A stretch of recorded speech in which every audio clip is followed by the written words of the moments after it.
Salam dostlar, hamınızı xoş gördük. Dərslərimiz davam edir. Əl-Bəbu Thani fil-Asməti. Muhammed Füzuli peyğəmbərliyə olan ümumi ehtiyacdan danışandan sonra məsumluq məsələsinə daxil olur. Deməli, bu mövzu da önəmlidir dostlar, məsumluq məsələsi. Niyə önəmlidir? Çünki bir nəfər ortaya çıxır və bu adam iddia eləyir ki, məni Allah göndərib və mən Allahın sözlərini, hökmlərini sizə çatdırıram və sizə də vacibdir ki, mənim dediklərimə tabi olasınız. Burada bu sual meydana gəlir. Görəsən bunun dedikləri düzdürmü? Görəsən bunun bizə söylədikləri hamısı Allahın sözləridir? Yoxsa bu ümumiyyətlə yalan danışır və ya düz desə də, amma o sözlərin arasına öz sözlərini də qatırmı görəsən? Yoxsa bütün dedikləri Allahın sözüdürmü? Baxın, bu suallara cavab tapmaq üçün biz nə etməliyik? Məsumluq məsələsini həll etməliyik. Əgər sabit olsa ki, istər əqli dəlillərlə, istər nəqli dəlillərlə sabit olsa ki, Peyğəmbər, yəni elçi olduğunu iddia edən şəxs məsumdur, günahsızdır, o heç vaxt günah etməz. İndi günahın tərifinə də ona toxunacağam. Onda bəli, onun dediklərinə biz tabi olmalıyıq və rahatlıqla biz inana bilərik ki, bu nə deyirsə Allah tərəfindəndir. Amma əgər bu argument öz sübutunu tapmasa, yəni biz sübut edə bilməsək ki, elçi olduğunu iddia edən şəxs məsumdur, o zaman onun dediklərinə ya ümumiyyətlə tabi olmaq olmaz, ya tabi olsaq da hər sözünə biz şübhə ilə yanaşmalıyıq. Çünki biz bilmirik hansı sözü Allahın sözüdür, hansı sözü öz sözüdür. Aydın dostlar, ona görə məsumluq məsələsi bu qədər önəmlidir. Yəni, Quran-ı Kərimə baxanda, hədislərə baxanda görürük ki, Peyğəmbərə itaət əmr olunur. İtaət edən Allaha, itaət edən Peyğəmbərə, Peyğəmbər sizə nə deyirsə tabi olun və s. bu qəbildən ayələr çoxdur, hədislərdə o cür. Hətta sevgi məsələsi də burada var. Əgər Allah sevirsinizsə, Peyğəmbəri də sevin. Əgər Allah sevirsinizsə, Peyğəmbərə tabi olun. Bir insan Peyğəmbəri özündən, ev əhlindən, yaxınlarından, öz övladından çox sevmədikcə həqiqi imana çatmaz.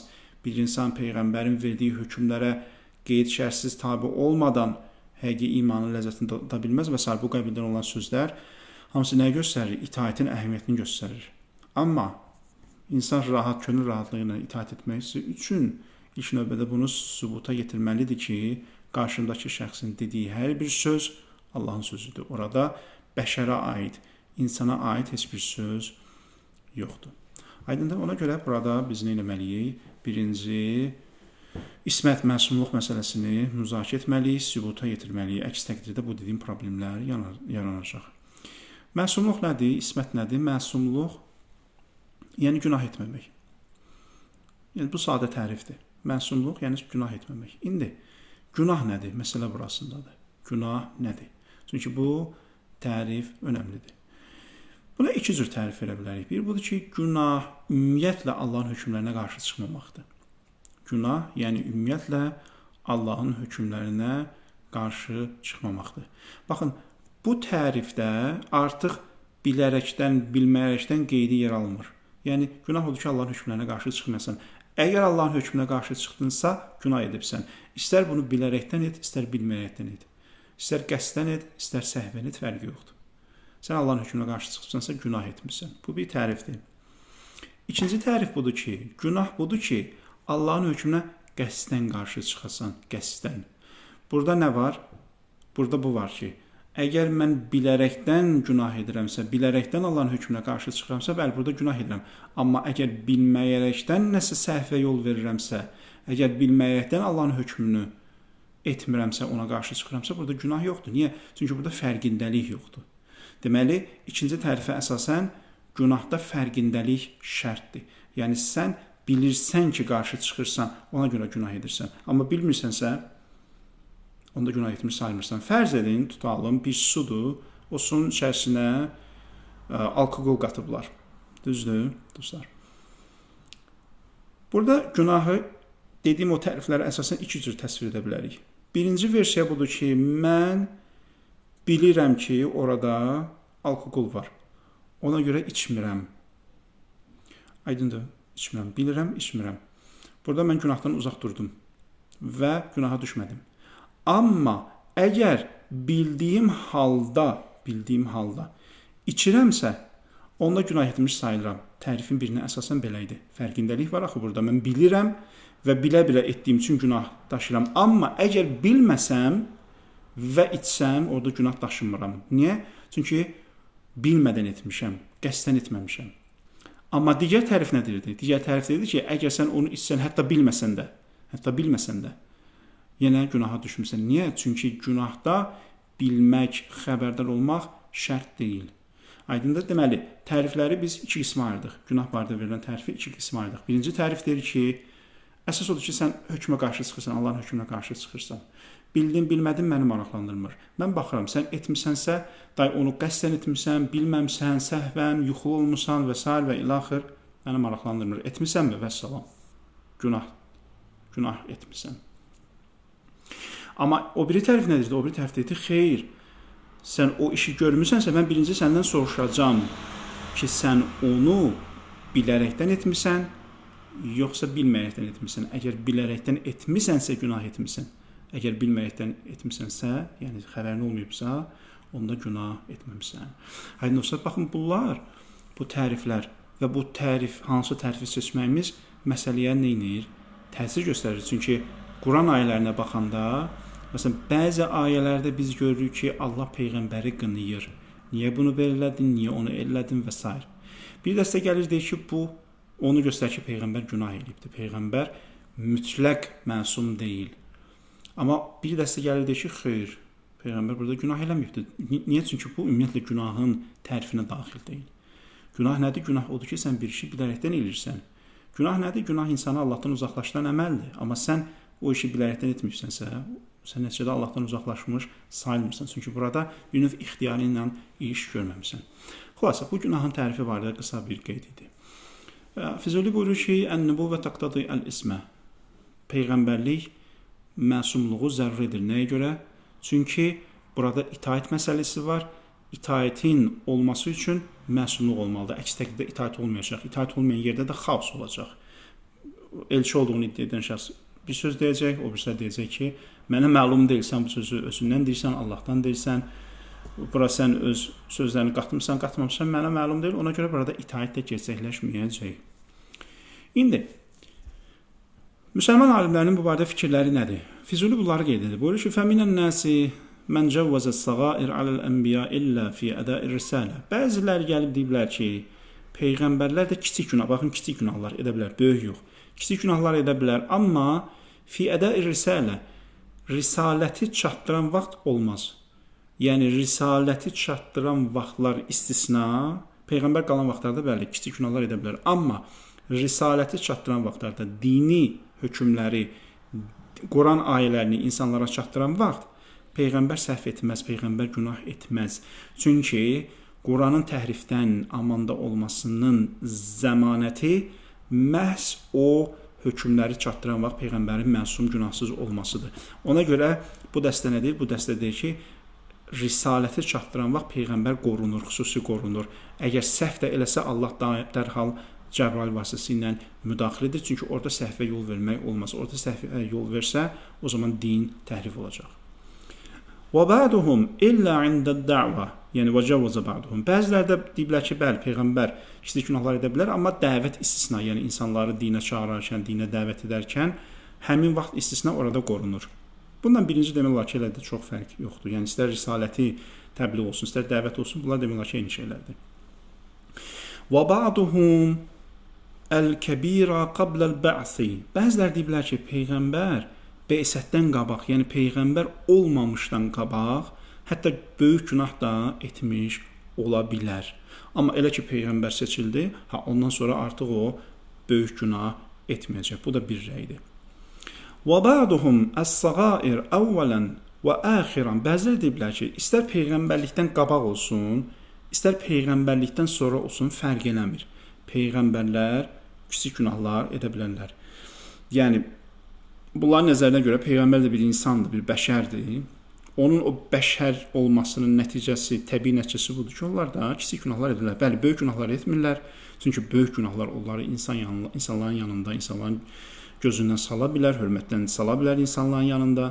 Ona görə böyük günahları çıxırıq, kiçik günahları həm peyğəmbərlikdən qabaq, həm peyğəmbərlikdən sonra edə bilərlər. Çünki bu onları bir növ Allahdan ayıran əsas xüsusiyyətdir. Əgər onlar da heç bir səhv etməsə, o zaman onların Allahdan nə fərqi olacaq, belə düşünürlər.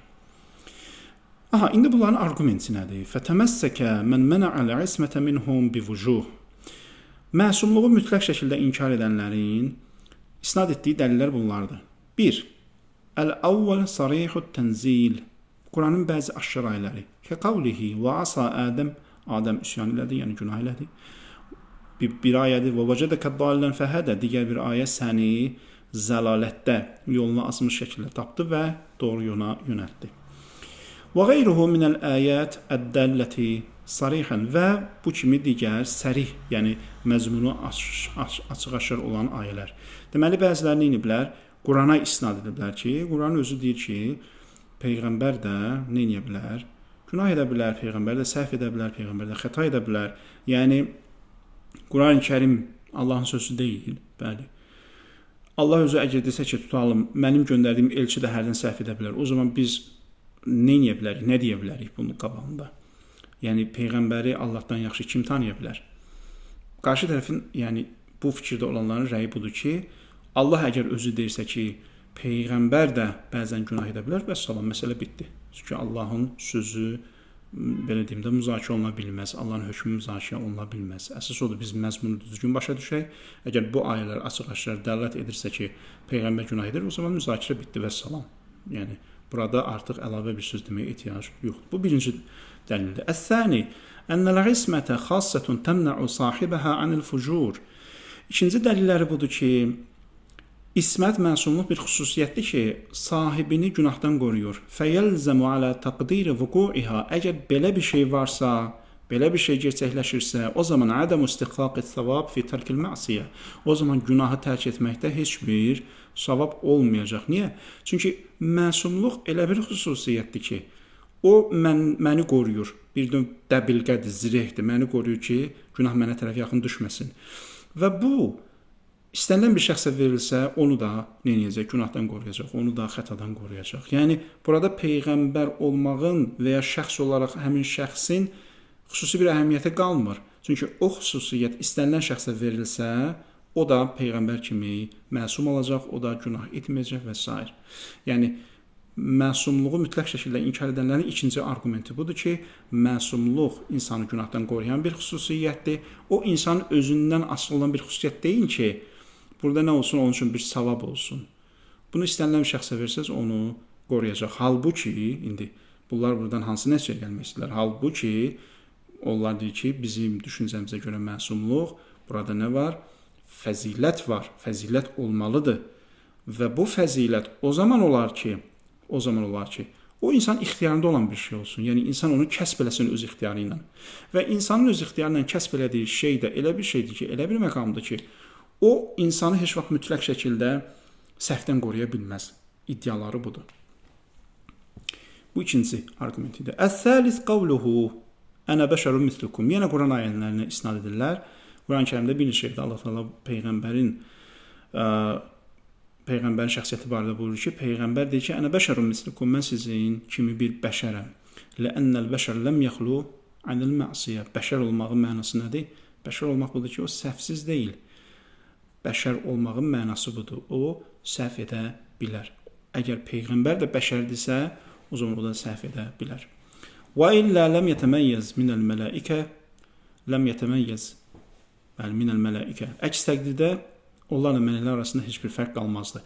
Yəni, bu argumentə isnad edənlərin dəlili budur ki, mələklə bəşər arasında konkret bir sərhəd var. Mələk olmaq mütləq günahsızlıqdır. Bəşər olmaq budur ki, xeyr. O, az və ya çox mütləq günah etməlidir. Bu, əvvəlcədə özündə belə bir kateqoriya qrupdur. Mələk kateqoriyası, bəşər kateqoriyası, mələk kateqoriyası, yəni mütləq günahsızlıq deməkdir. Bəşər kateqoriyası isə orada mütləq günah olmalıdır. Bu kateqoriyanı Qurandan sonra gəlir ayəni o kateqoriyaya daxil edərək izah edir. Deyir, peyğəmbər mələk kateqoriyasına daxil deyil. Bəşər kateqoriyasına daxildir. Bəşər kateqoriyasına daxil olduğu üçün axı o kateqoriyanın öz qaydası var, öz şərtləri var. Deməli bu mütləq günah etməlidir. Baxın, arqument belədir. Bunlar peyğəmbərlərin məsum olduğunu inkar edənlərin dəlilləri idi. Əcəbu, indi Məmməd Füzuli bunlara cavab verir. Əcəbu anil əvvəl bi vəşheyn. Birinci arqumentə iki dəlillə cavab veriblər. Birinci arqument nə idi? Birinci arqument, bəli, Quran ayələri idi ki, Adəm üsyan elədi və səni azğın halda tapdı və sonra hidayət elədi. Buyurur ki, buna iki dənə cavab veriblər. Bir, əl-əvvəl ənət-tənzil yəqbəlu təvil. Tənzil, yəni Quran ayələri təvil qəbul edir. Və la yətərəttəb minhu əd-darar və bundan da heç bir problem yaranmır, yəni. Yəni Quran ayələrini biz təvil edə bilərik. Təvil nə deməkdir? Təvil yəni bir şeyi öz həqiqi mənasına qaytarmaqdır. Təvildə nə var? Bir kəlamı, bir sözü öz həqiqi mənasına, müəllifin nəzərdə tutduğu o həqiqi mənasına qaytarmaqdır. Təvilin mənası budur. Və Məmməd Füzuli deyir ki, Quran ayələri təvil qəbul edir. Bəli. Həqiqətən belədir. Quran ayələri təvil qəbul edir. Nəyə görə? Çünki biz Quranın bəzi ayələrini təvil etməsək, onda problem yaranacaq. Necə? Məsələn, tutalım, Quranın bəzi ayələrindən zahirindən belə başa düşürük ki, Allah cisimdir. Biz bunu nə etməliyik? Təvil etməliyik ki, bu problemi aradan qaldıraq. Çünki o ayələrin zahirini qəbul etsək, nəticəsi bu olacaq ki, biz Allahın cism olduğunu qəbul etməliyik. Allahın cism olduğu qəbul olunsa, bu nəticədə Allahın inkarına gedib çıxacaq. Çünki cisim olan bir varlıq Allah ola bilməz. Deməli, Quranın ayələri, bəzi ayələri, təbii ki, onlarda müəyyən şərtləri var. Müəyyən şərtləri var. Yəni, sən təvili nizgəldə edə bilməzsən. Təvilin, məsələn, əsas şərtlərindən biri rasional dəlil olmasıdır. Yəni, sən bir ayəni təvil edirsənsə, əlində mütləq güclü, fəlsəfi, məntiqli bir dəlil olmalıdır, rasional dəlil olmalıdır. Məsələn, bayaq dediyim kimi, Quranın bəzi ayələrindən belə başa düşülür ki, Allah cisimdir, Allah hərəkət edir. Biz burada əvvəlcə möhkəm, fəlsəfi dəlillərlə sübut etməliyik ki, Allah heç vaxt hərəkət edə bilməz, Allah heç vaxt cism ola bilməz, Allah üçün məkan, zaman söhbəti keçərli deyil. Bunu isbat edəndən sonra, Quranın zahirindən Allahın cism olduğu, hərəkət elədiyi, məkanda olduğu, zahirindən belə anlaşılan ayələri biz nə edəcəyik? Həmin möhkəm fəlsəfi dəlillər əsasında təvil edəcəyik. Məsələn, təvildə bu şərt önəmlidir. Sonra, məsələn, Quranın ayələrinin bir-birindən təfsir olunması. Yəni, hansısa bir ayəni təvil etmək üçün digər ayələri də baxmalıyıq. Çünki Həzrət Əlinin dediyi kimi, Quranın bəzisi, bir hissəsi digərini eləyir, təfsir edir. Yəni, Quran bir ayəsini götürəndə, təkcə bir ayəsini, hansısa bir X ayəsini götürüb, bir məna başa düşülür. Amma həmin məzmunda olan, həmin mövzuna əlaqəli olan başqa ayələrinə baxanda, görür, burada sən demə başqa məna nəzərdə tutulmuş və Allahın həqiqi muradı orada ortaya çıxır. Deməli, təvilin ikinci şərti nədir? Quranın bir-birindən təfsir olması, Quran ayələrinin bəzilərinin digərləri ilə təfsir olunması. Bu metod, dostlar, bəzən belə başa düşülür ki, bu müasir Quranşünas alim Məmməd Hüseyn Təbətəbaiyə məxsusdur, Quranın ayələrini bir-birindən təfsir etmək. Amma əslində bunu ilk dəfə ortaya çıxaran şiə müfəssirlər arasında Şeyx-ü Taifə Əbu Cəfər Tusidir. Ət-Tibyan əsərində, Əl-Bəyan əsərində, Ət-Tibyan əsərində o bu metodu tətbiq edir. Quran, çünki müqəddimədə də o bunu qeyd edir ki, Quranı təfsir etməyin yollarından biri də nədir? Quran ayələrini bir-birindən təfsir etməkdir. Bu da ikinci bir şərtdir və üçüncü bir şərt hədis məsələsidir. Ki, Quranın bəzi ayələrini düzgün başa düşmək üçün hədisə bəzən ehtiyacımız olur. Amma burada təbii ki, isnad edəcəyimiz hədis mötəbər olmalıdır, səhih olmalıdır. Yəni, zəif hədis, nə bilim, mətnində və ya sənədində şübhə olan istənilən bir hədis təbii ki, burada ondan uzaq durmaq lazımdır. Amma hədis ki, həm mətni mötəbərdir, həm sənədi mötəbərdir, bəli, bu hədisə isnad etmək olar. Bunlar qeyd etdiyim bəzi şərtlər idi, dostlar, mövzu ilə əlaqəli. Amma təbii ki, başqa şərtlər də var, onlar təfsir kitablarında qeyd olunubdur. Mən mövzu ilə əlaqəli hansı ki, bizə təvil məsələsində kömək edə bilər, o 3 şərti qeyd elədim. Rasional dəlillər, Quran ayələrinin bir-birindən təfsir olunması və həmçinin hədislər. Bunlar nədir? Təvil məsələsində bizə kömək edir. Ona görə Füzuli də buyurur ki, bəli, Quranın bəzi ayələrinin ki, zahirindən belə başa düşülür, peyğəmbərlər günah edir. Bəzi alimlər gəlib deyiblər ki, o ayələr təvil olunmalıdır. Yəni, ya bu ayənin, həmin ayələr ki, zahirindən günah başa düşülür, ya onlara cavab olaraq hansısa bir möhkəm əqli dəlil etməliyik. Necə ki, Allahın cism olması anlaşılan ayələrə qarşı biz rasional dəlillərdən istifadə edirik. Məsələn, Allah ərşə istifa elədi, Quran ayəsidir, amma biz deyirik ki, yox, o başa düşülən məna deyil də, burada hansısa bir məkana çıxmaq deyil. Burada rasional əqli dəlil gətiririk. Burada da hansısa bir rasional əqli möhkəm dəlilimiz varsa, istifadə edə bilərik, amma bir şərtlə ki, olsun. Yəni, əqli dəlil adı ilə istənilən bir şey gətirib təqdim edə bilmərik. Gərək əlimizdə olan dəlil möhkəm dəlil olsun, fəlsəfi dəlil olsun, məntiqi dəlil olsun. Argument üçün qeyd olunan bütün şərtləri özündə ödəsin. Ya bundan istifadə edəcək, ya digər ayələrə baxacaq. Görəcək ki, digər ayələrdən bu nəticə çıxır ki, sən demə burada isyandan məqsəd günah deyilmiş. Başqa bir mənaymış, hər nədirsə. Ya da ki, hədislərə istinad edəcək. Ona görə buyurur ki, Məhəmməd Füzuli, Ət-Tənzilu yəqbəlu təvil, bəzi ayələri təvil etmək olar, bu da onlardan biridir. Və la yetaraddad minhu ət-darar və buradan heç bir problem yaranmır. Əs-sani bil muarada, ikinci argument, əks argument, muarada, yəni bir növ əks argumentdir bu. Yəni nə? Baxın, əks argumentə baxın. Li'annal ayətə law dallat alal ma'siyə allati şamilətun alal kəzib ladallat ala adam ihtimal sidqihim. Baxın gör nədir? Deyək ki, biz desək ki, bu ayələr peyğəmbərlərin günah etdiyinə dəlalət edir. Gözəl. O günahın içərisində yalan danışmaq var. Var.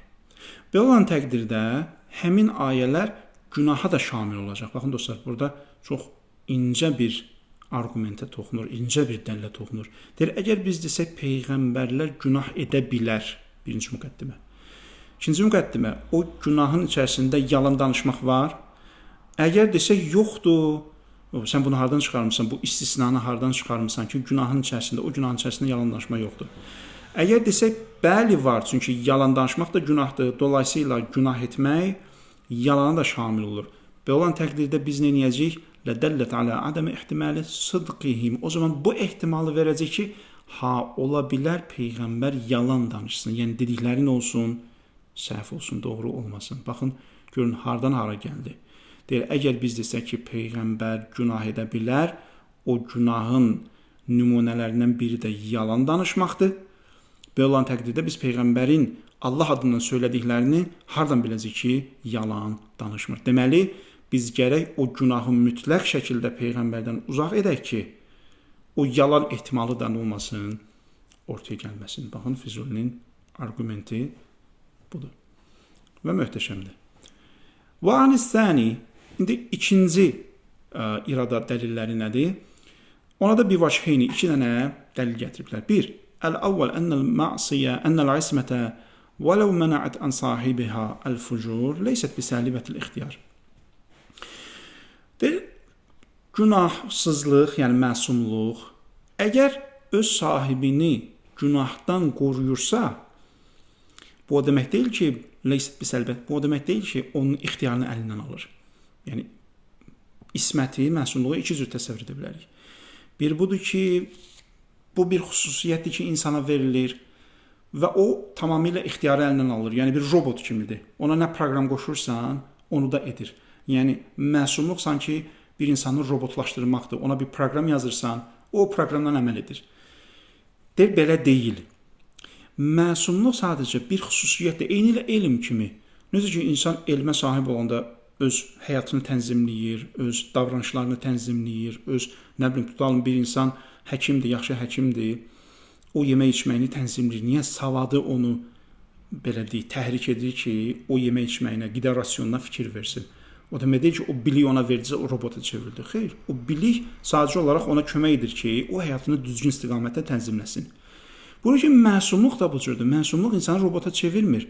Elm insanı robota çevirmədiyi kimi, məsumluq da insanı robota çevirmir. Sadəcə olaraq ona bir növ güc verir, əlavə qabiliyyət bəxş edir ki, öz həyatını düzgün istiqamətdə neynəsin, tənzimləsin. Baxın, ikinci argumentdə budur ki, məsumluq insanı robota çevirmir. Əksinə, məsumluq sadəcə insana elə bir güc, elə bir ixtiyar, elə bir qüdrət verir ki, o həyatını düzgün şəkildə istiqamətləndirir və günahdan uzaq düşür.